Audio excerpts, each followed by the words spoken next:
Peace and blessings. Welcome back to the channel once again, where we talk all things health and healing from a holistic perspective, and today will be no different. Today we're going to talk about the 8 reasons why the food industry is so corrupt. Now, I know you guys have heard this over and over again here on this channel about how dangerous the food here is, and not only America, but other Western countries as well too. But I think it's important to kind of reiterate and take a deeper dive, because I think a lot of people are living under this assumption that because, we live in a society where you're supposed to have ethics and you're supposed to have morals, everybody is under the impression that the food industry is just doing their best, the best that they can do, and that we have governmental agencies in place that are there to protect us. And what I'm going to do in this conversation is help you understand why, yes, some of those things are true. We are supposed to have governmental agencies like the USDA, the FDA, the CDC, and so forth and so on, who are there to protect us and create guidelines and standards to protect us as the people of this country and other countries. But what I think is really important to understand is that it's been compromised. And when I help go through these 8 reasons why the food system today is so corrupt compared to 50, 60 years ago, then you will have a better understanding. See, today, most people will say, well, the food tastes good. You eat it 1, 2, 3 times. You don't perish. You don't unlive yourself from eating the food. And so people are under the impression that, well, I've been eating this since I was 16, no problem. But I think what people don't understand is how sick we are today and how sicker we are at a younger age. Like it used to be where having a heart attack or a stroke was something you did in your 60s and your 70s. But now we're seeing people in their 20s have heart attacks and strokes. Now we're seeing people in their early 30s have an aneurysm. Now we're seeing young people, teenagers, have cancer. Now we're starting to see people have all of these issues that were non-existent. Fatty liver disease was a disease that you only got if you had, issues with alcoholism. But now, for the most part, most people are getting non-alcoholic fatty liver disease as a result of most of them don't even drink alcohol or don't drink a lot of it. And so I think it's really important for us to kind of address the pink elephant in the room, because a lot of people just don't want to blame food. And I think a lot of people don't want to blame food is because people will say, I love this food. And I always tell people, if you're in a relationship where you're the only person you're the only one that loves, but it's not giving love in return, you're in a toxic relationship. And most people are in a toxic relationship when it comes to their food. Okay, so I want to address why our food system, especially here in America, is so corrupt. I've told you before, most of American food is banned in 30 countries. Okay, they have to the food company has to change the ingredients to be able to sell the food in the country. And they have to change it to a healthier product, which makes me ask myself, why wouldn't they just do that in the first place? For the people who are in the country where the food company is actually made and is from. Okay, so I think it's really important that you start to get a real good understanding of not only how toxic the food system is, but how toxic the food is today. It is nothing like our grandparents and great parents. It's nothing like that. And I think being a food scientist, being a scientist in general, and now being on the natural side of things, I have a very different understanding of this. So without any further ado, we're going to jump into first helping you understand what's so toxic about the food, and then we'll go into why the system itself is so corrupt. Because I think you need to first at least get a tad bit of understanding of what's so toxic about the food, and then you can understand why the system itself is so corrupt. So before I get started, if you have not hit that subscribe button to become part of my family. Please do hit that subscribe button right now. You don't even have to start the video. Just hit the subscribe button. Hit a like if you love this video afterwards, and make sure you share this content with somebody you like, love, appreciate, so that we can get this message out, because it's not just about me, it's about us. All right, so let's go. What's so toxic about the food system? Well, the vast majority of food today is made from a genetically modified seed, okay?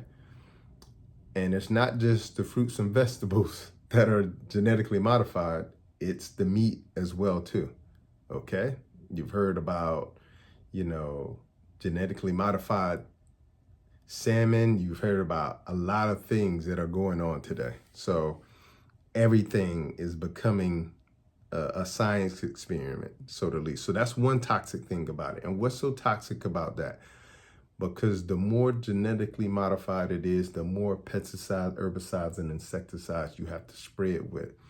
And I don't have to go into, helping you understand how if a pesticide, herbicide, and insecticide can kill a plant, can kill a rodent, can kill insects, then a toxic dose of it can actually kill you, because you're eating a dose of it every time you eat food, okay? If you're not conscious about the food decisions that you're making, all right? So that's a few things. The next thing is they feed these GMO crops to animals, okay? They feed them to the pigs, cows, chickens that most people are consuming today. Now, you may be asking yourself, well, what's so bad about that? Well, if you're directly feeding an animal something that is highly sprayed with pesticides, herbicides, and insecticides, something that is genetically modified, something that the animal shouldn't be eating in the first place. Cows don't eat genetically modified soy and corn. That's not what they eat. That's not even what their digestive systems are made to eat. And this is why these animals get so sick so quickly, have cancer. This is why you're seeing things like mad cow disease. This is why you're seeing so many recalls on, meat products and things of that nature, is because they're literally feeding them poison, okay? Which is making them sick, and in the process making you sick as well too. The other reason why the food industry is so toxic is because they do a lot of monocropping. So you don't have what you would think of as a farmer like back in the day, who's rotating crops, who's growing regeneratively with the ecosystem. Like, you don't have that anymore. You just have these acres and thousands of acres of land that is literally growing just soy, okay? 90% of the soy in America is genetically modified. 95%, I believe, of the corn is genetically modified, okay? So hugely important to understand what they're doing is they're just growing one crop. And if you know anything about farming, when you farm the right way, you're gonna farm with nature, which means that you gotta rotate your crops. You're not just gonna grow pineapples on this land. You're not just gonna grow peanuts on this land. You're not just gonna grow cotton on this land. You're not just gonna grow one crop, monocrop, one crop on this land. You're gonna rotate. And not only are you gonna rotate, you're gonna rotate with crops that are beneficial to each other, okay?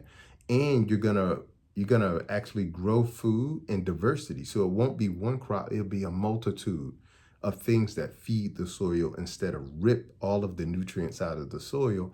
And now the soil becomes deficient, and now the food that you're eating becomes deficient as well too, okay? Number 4, food chemicals.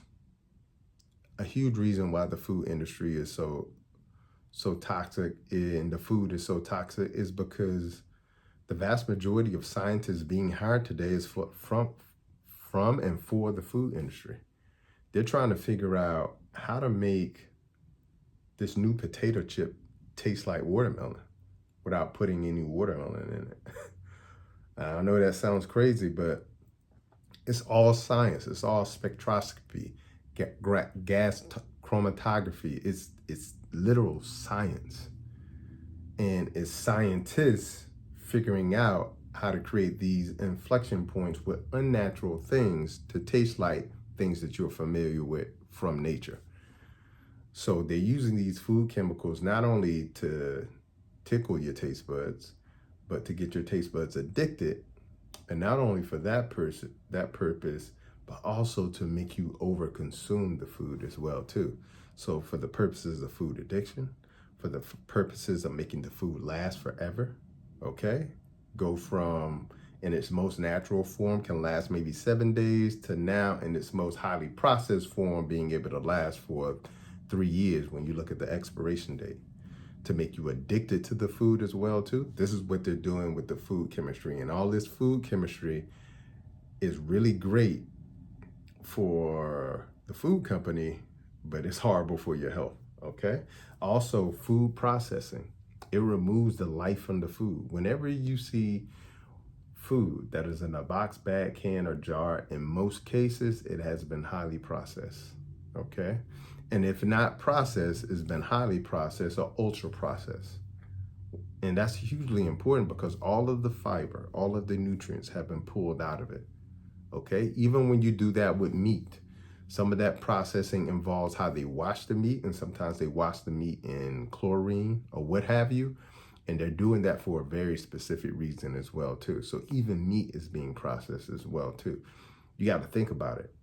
If you kill a cow on Sunday and then 6 months from today, like in and out of a freezer, there's no way possible that, going from one freezer to this cooler, then this freezer to this cooler, that meat is still going to be good. Okay. It's not going from freezer to freezer. Okay. We can see that when you walk in the grocery store. It's like, it's right there. Okay. And when you put that meat out, like, if you were to, I don't eat meat. I haven't eaten meat in over a decade. But what I can tell you is that it's not made to last, just the same way a tomato isn't made to last. Okay. So something is being done to it to make it last. Okay. That's the point I'm trying to make. All right. The other thing that's really important that is making food so toxic is that it's fake. It's not real. Most of the things that are being put into the recipe of food are not real substances.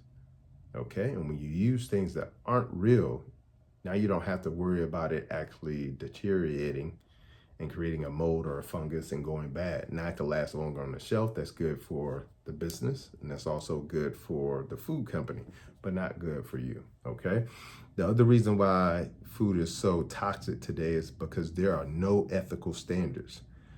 Not only is there no ethical standards, but there's no real definition of food anymore. Food should be anything that is a living substance because life only gives life. Like you can't make a baby without a life form. Okay, it has to have a seed, which we know is sperm, and that sperm has to go into an egg. Both of those things are living. But if the eggs are dead and the sperm are dead, you don't make a baby. Okay, same thing with food. The more and more unnatural things you start to put in it, no ethics, no definition of what is real food today. And because of that, this is why what is considered food is being stretched out. Okay. Most of and I say this all the time, 70 to 80% of the food in the supermarket did not exist 60 years ago. Most of the products when you walk in there that are considered foods did not exist. Okay. They're new products. All right. You go back 60, 70 years ago, you walk into the store, mostly everything is organic and mostly everything is like one ingredient foods. Okay. It's totally different environments today.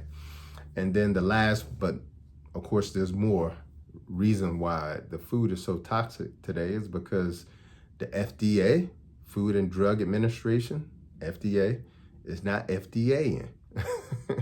They're not doing their job.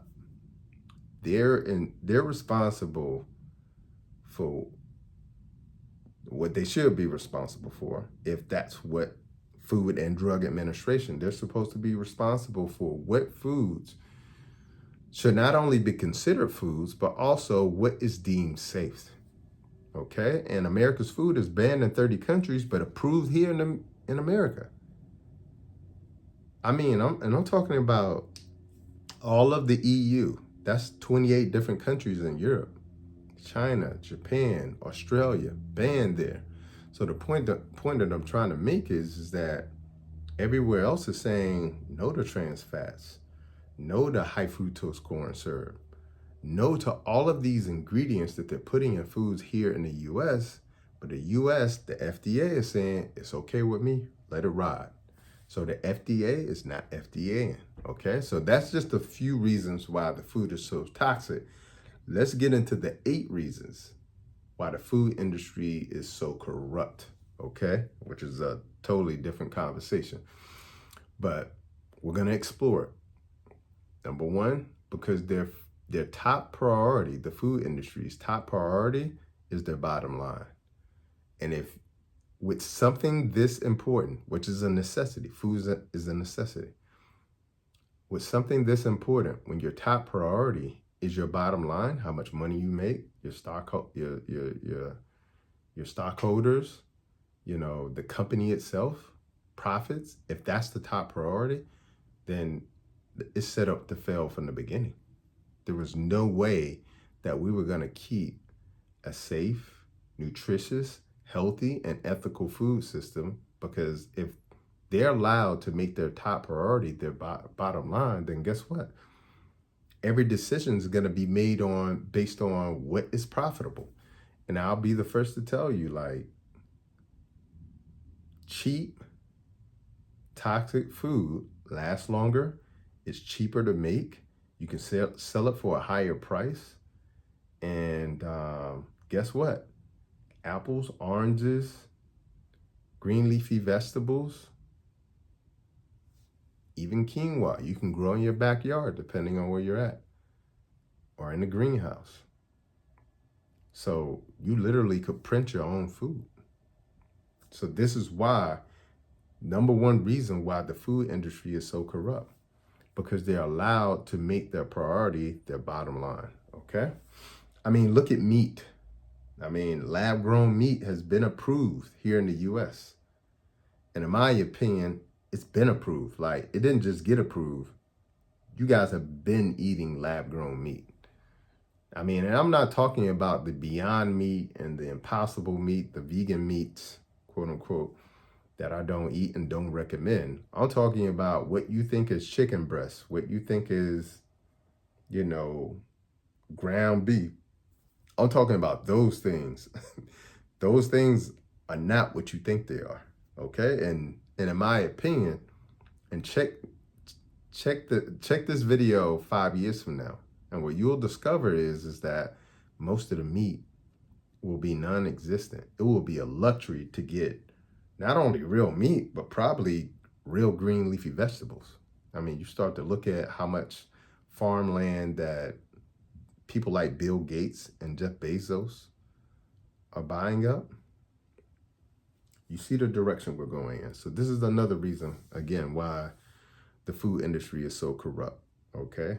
No ethical standards. And the top priority is their bottom line. Number two, the food agency is funding the protective agencies. What I mean by that, the AHA, the American Heart Association, the American Diabetes Association, the American Cancer Society.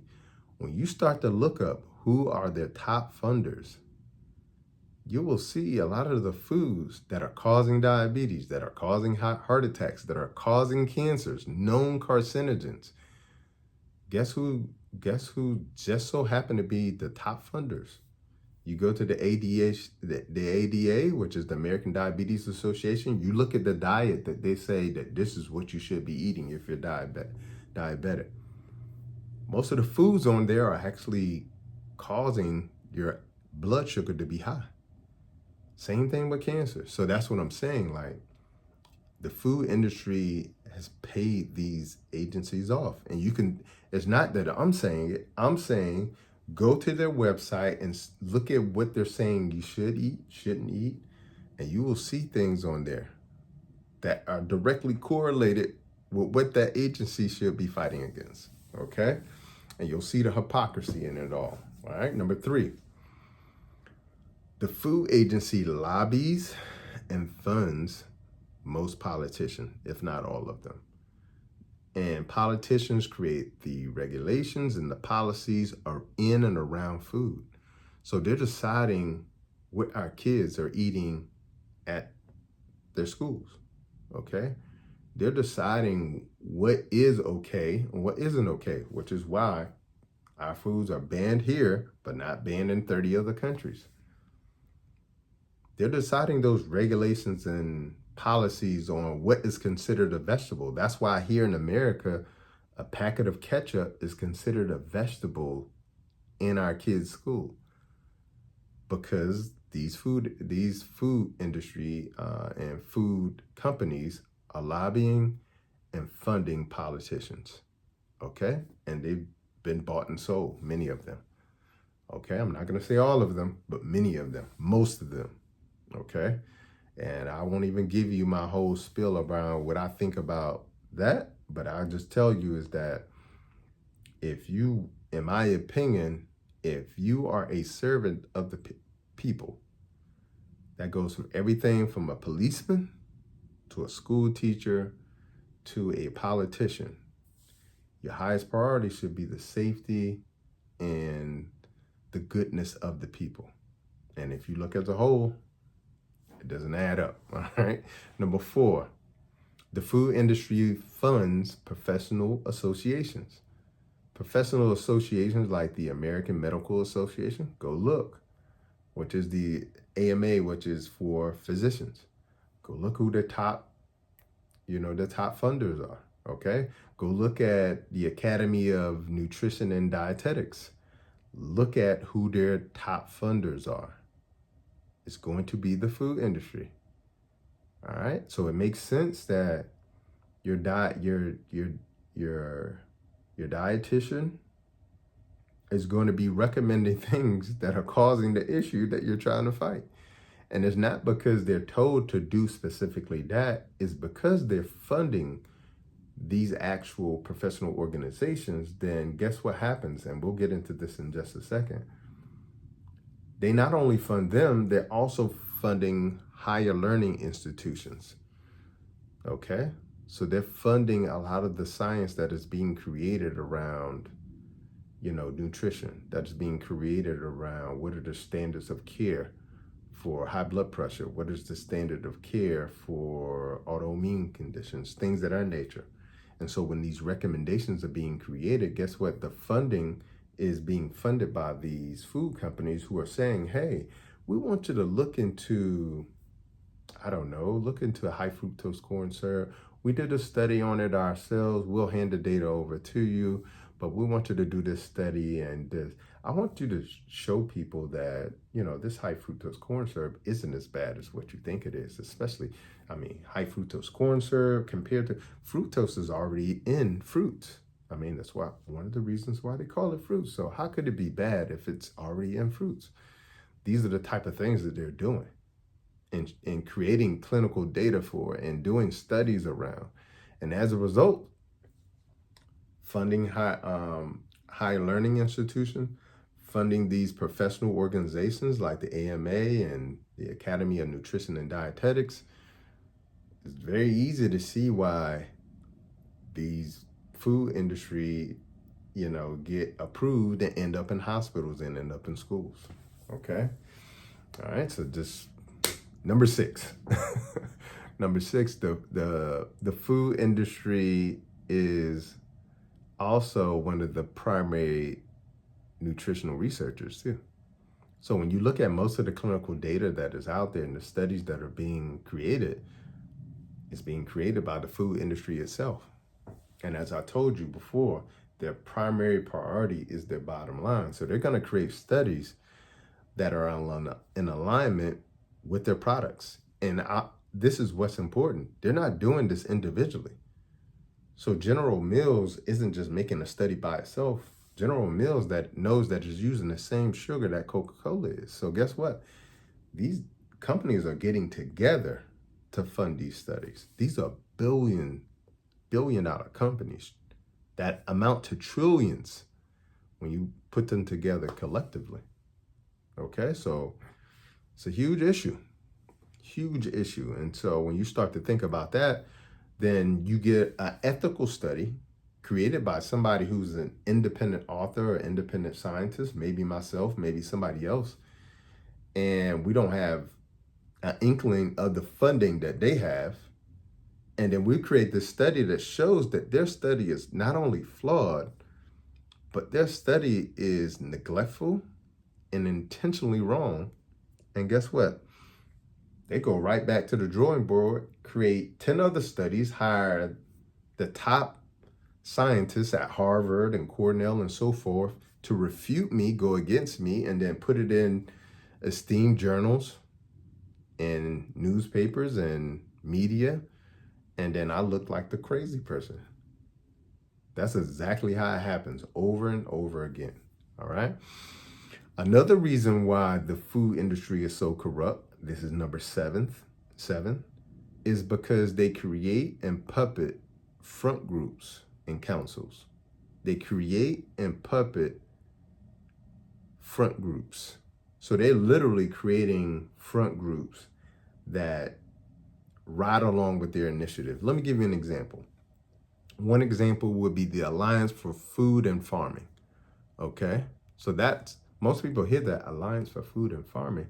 That sounds like somebody who's about making sure the food and farming is in good standing. And nope, funded and created by the food industry itself. And I'm not talking about good food industry. I'm talking about the food industry that is killing us. Okay, give you another one. Bell's Institute of Health and Nutrition. Okay, you hear that, you think to yourself, Bell's Institute of Health and Nutrition. Okay, so they're about health and nutrition. This has got to be good. If I see a study from there, it's got to be right. It's got to be good. It's got to be scientific, right? Nope, owned by General Mills. Okay, give you another one. Beverage Institute for Health and Wellness. Okay, you hear that one, you're like, all right, this is the Beverage Institute. They're definitely going to be advocating for people to drink natural spring water. Guess who owns them? Coca-Cola.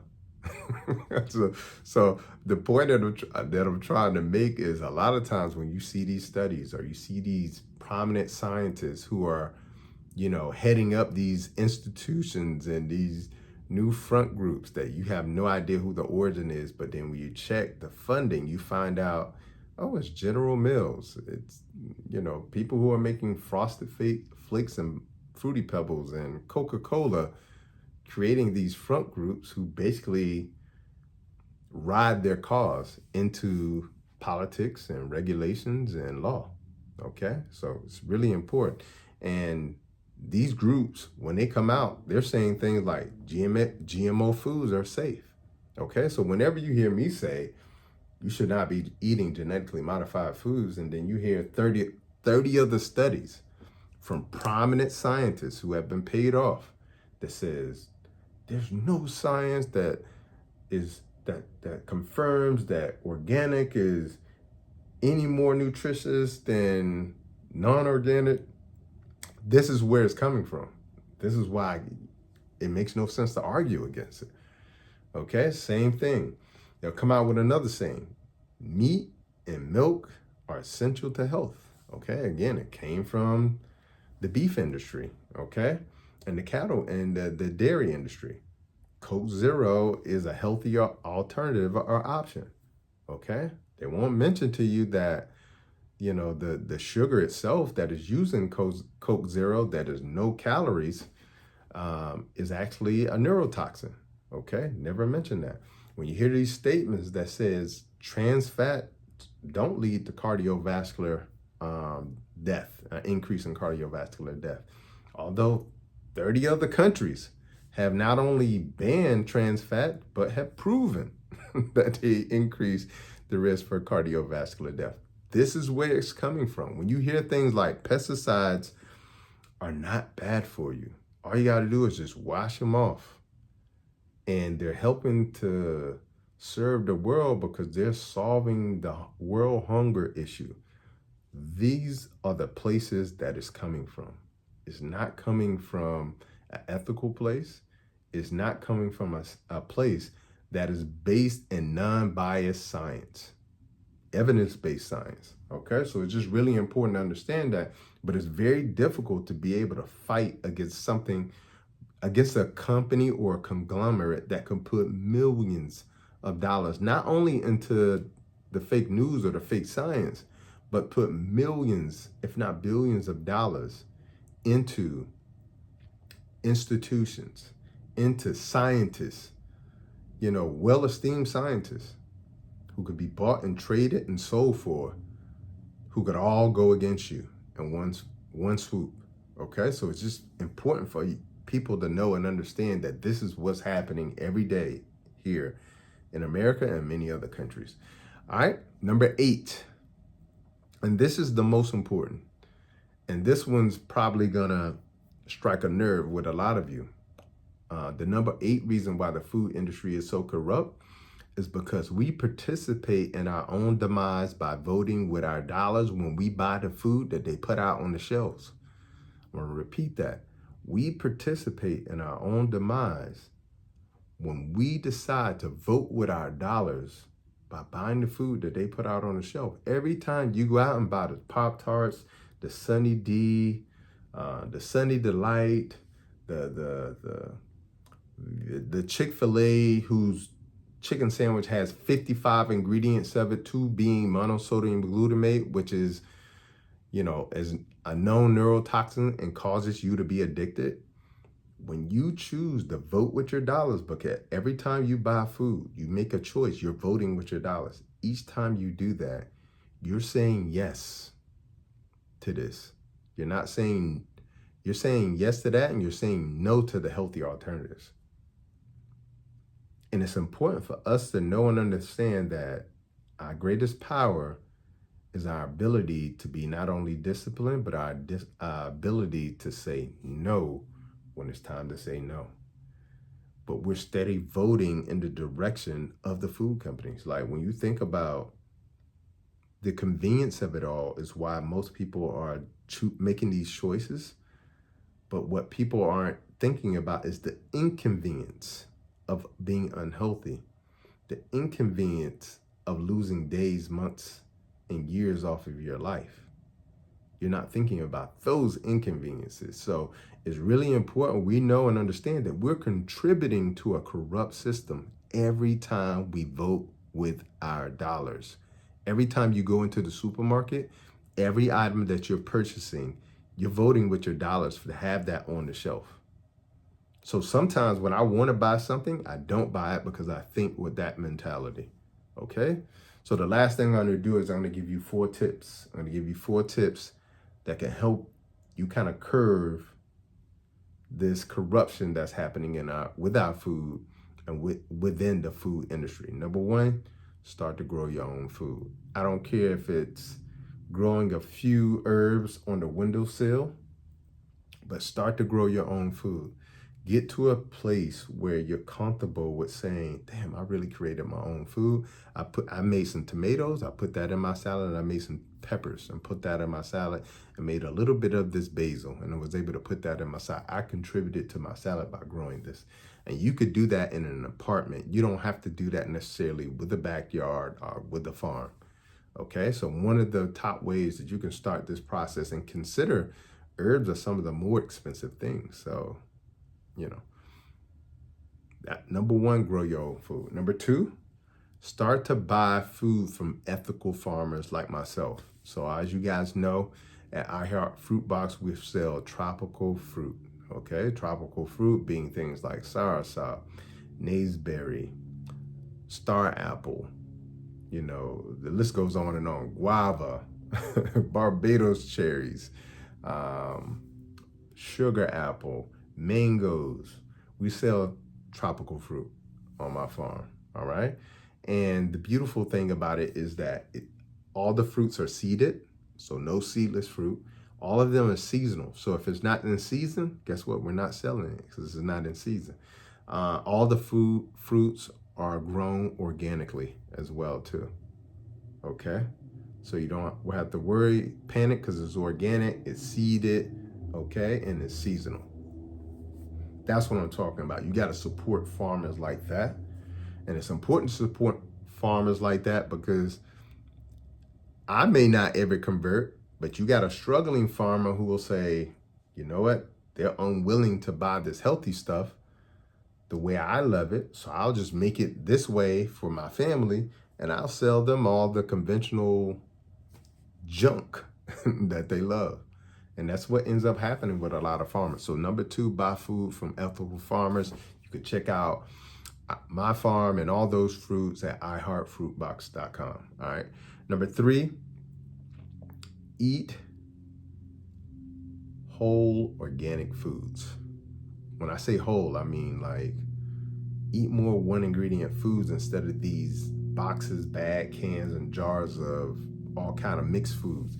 You know, one of the most expensive things about eating healthy is not eating foods that are healthy. It's about eating those junk foods. So buying vegan ice cream and stuff like that. Man, that stuff is like $9, $10 by itself. One little small carton like that. Okay?